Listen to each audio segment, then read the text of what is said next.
Now, India's government has been accused of failing to protect children from sexual abuse. Human Rights Watch says abuse is rampant in schools and children's homes. A new report finds more than 7,000 children are raped every year. Campaigners say police and doctors also routinely mistreat and humiliate victims. This, along with shame and social stigma, stops people from taking further action against their abusers. Well, last year, the government passed a law making it a crime to inflict any form of sexual abuse on a child. But it admits that implementation remains poor, and experts say little will change unless social attitudes also change. Well, Shanta Sinha is from the Indian National Commission for Protection of Child Rights. She's joining us now from New Delhi.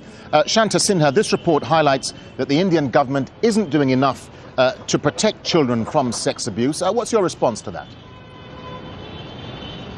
I would agree yet disagree with the statement that you've just made. I think we've just passed a very important act, as you just mentioned, on protection of children from sexual offences, and we hope that this act would in fact enable justice for children. This is the first time the issue of child-centric jurisprudence has been introduced in the country.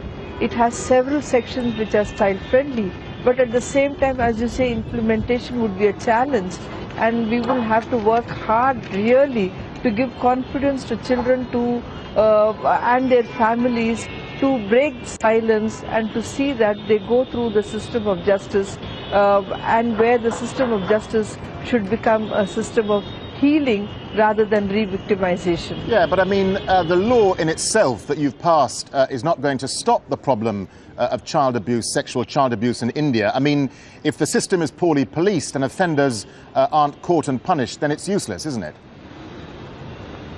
I agree with you entirely, but let me tell you, even getting this law was not easy, and I'm glad that the law has come, but it does require a lot of coordination, public action, public outrage, and also systematically sort of working with the government and its institutions.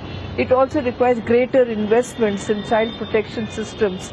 It is a huge challenge. I fully agree with you on this, and I do hope it picks up pace. At the moment, I would say that the mood is there, but then one has to do much more. And since India is a democracy, there is space for protest, there is space for public action, there is space for discussion and debate. I think it will have to be a lot of coordination and harmony between civil society and the government that will at least make this possible. Okay, I mean, one of the issues here as well is that social attitudes affecting the issue of abuse. I mean, it seems that shame and social stigma prevent people from coming forward and reporting the crimes. I mean, how can you change that?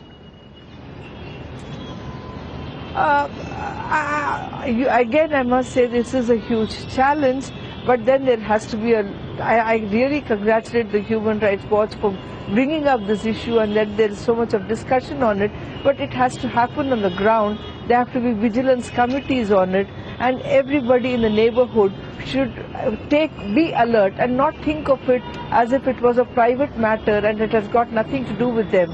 Every issue should be seen as that of abuse or violation of children's rights, and for that there has to be a huge effort on this. But what I am trying to say is the effort is possible because there is still space for democracy, for discussion, for protest, for campaign, for pulling up the government. We have Right to Information Act. So, you know, one has to use every instrument that is available to see that the silence on this issue is broken. And surely social attitudes are stubborn, but it does not mean that they will not change at all.